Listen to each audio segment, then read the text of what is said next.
منگو تاسې د خبره شروع کړې وه چې کله چې عمر بن عبدالعزیز رحمه الله ته خلافت ملاو شو، نو حسن بصري رحمه الله ته خط ولیکه چې امام عادل چاته وایي، د دې وضاحت وفرمایي. نو هغه ورته شروع شوی و چې امام عادل دې ته وایي چې په خپل رعیت داسې یي لکه یو مهربان پلار چې په خپل اولاد باندې. او بیا ورته ویل امام عادل دې ته وایي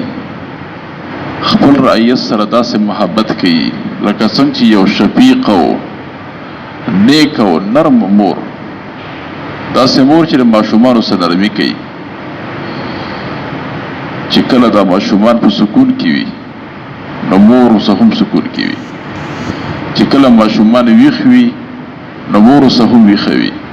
چې ماشومان په عافیت او په صحت کې وي مور خوشحاله وي، او چې ماشومان بیماران په غم کې وي شکایت ورته وي مور هم غمجنه وي. نو دغه رنګې به امام عادل هم په خپل رعیت خفه کېږي. دا د امام عادل اولاد دی، رعیت. ولکه ښکلي صفات دي د اوسنو خلکو کې بالکل په نظر نه ښکاري. اوس اسې حکمرانی کوي او مشري کوي او ټول بس د خپل ځان دپاره کوشش کوي. او ډېرې اوږدې خبرې ورته کړي دي. ما خبره دې ځای ته رسولی وه چې بیا ورته ویل چې امام عادل دې ته وایي، یو مثال یې ورکړه. و د امام عادل مثال داسې دی لکه یو غلام ته چې خپل آقا او مالک په امانت کې څه مال څه شی ورته پرېږدي. مالک او یو غلام ته څه مال ورکړي چې د دې حفاظت وکړه، د دې خیال ساته،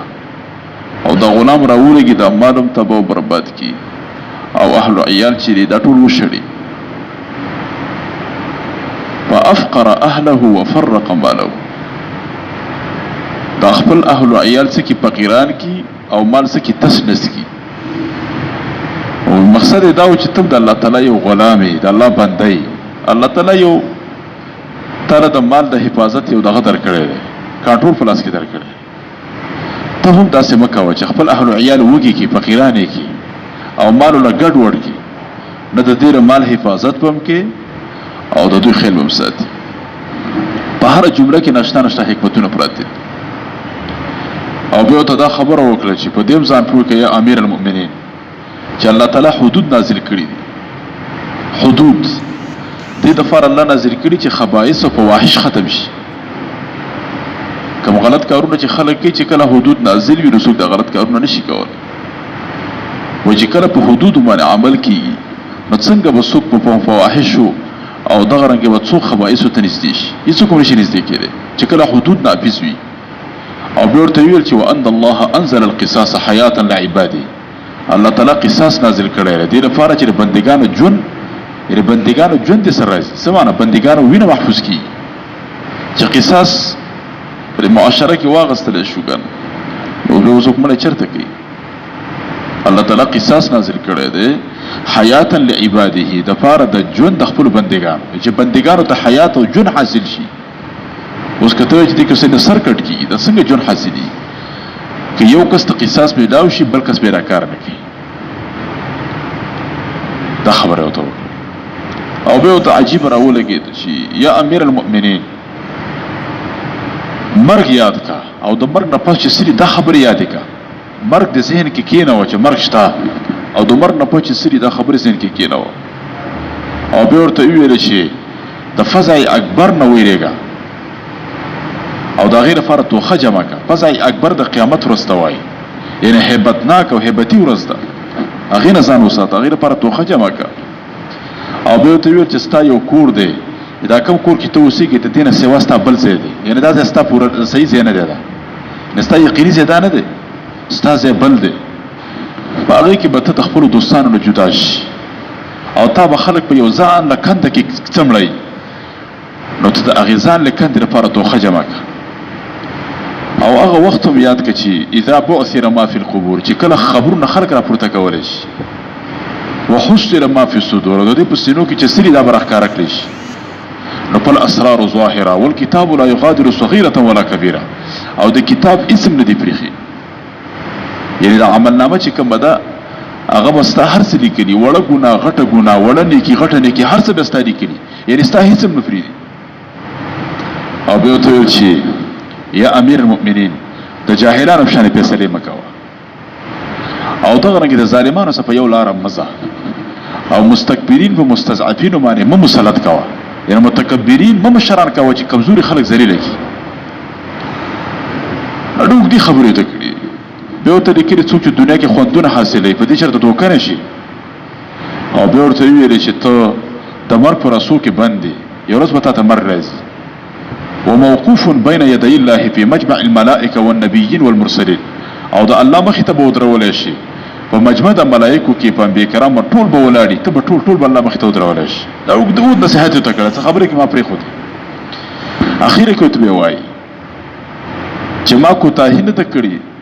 د شفقت او د نصیحت په تا باندې یعنې تا ته مې نصیحت او شفقت مې په تا باندې ډېر دی ځکه ستا په نصیحت او شفقت کې ما کوتاهي نه ده کړې نو بیا ورته وویلې وایي ما ستا داسې کتاب داسې خط مې درلېږلی دی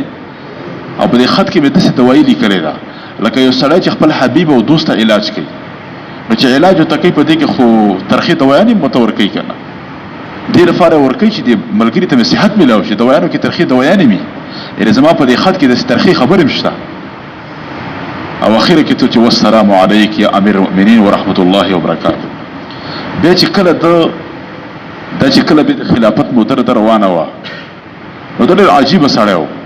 یو ځل دې ته یو بله قصه د کتابونو ونه لیکلې وه وایي د عمر بن عبدالعزیز رحم الله یو غلام و او دا د بیت المال خازن و خزانچي و نو عمر بن عبدالعزیز رحم الله 3 لورګانې وي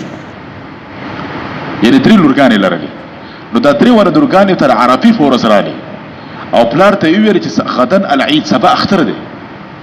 او د محلې د جینکۍ چې رعیت والا زموږ د رعیت یې ده وایي دا موږ ته پیغور راکړئ چې ستاسو کپړې نشته او سبا اختر دی نن عرفه سبا اختر دی او تاسو چې د بادشاه او د امیر المؤمنین لورګانې وئ تاسو په کار چې ښه لباس ته واخلي موږ اغوستي دي ګوره جینکو ته لباسونه خوځول تاسو هم کله سبا اختر دی چې لباس ته واري کپړې ته واري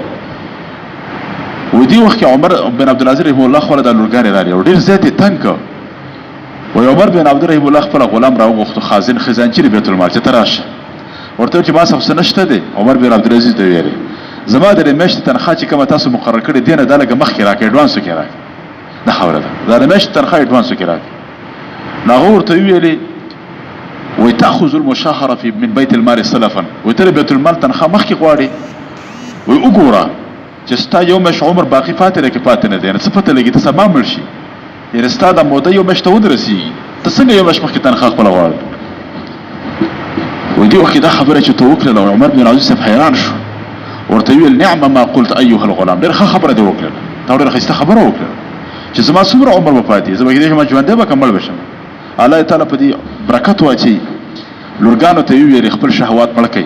خپل شهوات ختم کړئ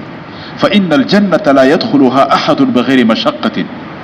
فإن الجنة لا يدخلها أحد بغير مشقة دا څه خبره ته وکړه وایي جنت ته هېڅ څوک هم نشي داخلېدلی بغیر د مشقته یعنې تکلیف به دنیا کې تېر کې جنت ته به لاړ شي که تکلیف دې تېر نه کړو جنت ته نشي تللی ډېرې عجیبې خبرې د باره کې راغلي انشاءالله بیا به وکړو الحمدلله رب العالمین والصلاة والسلام علی الله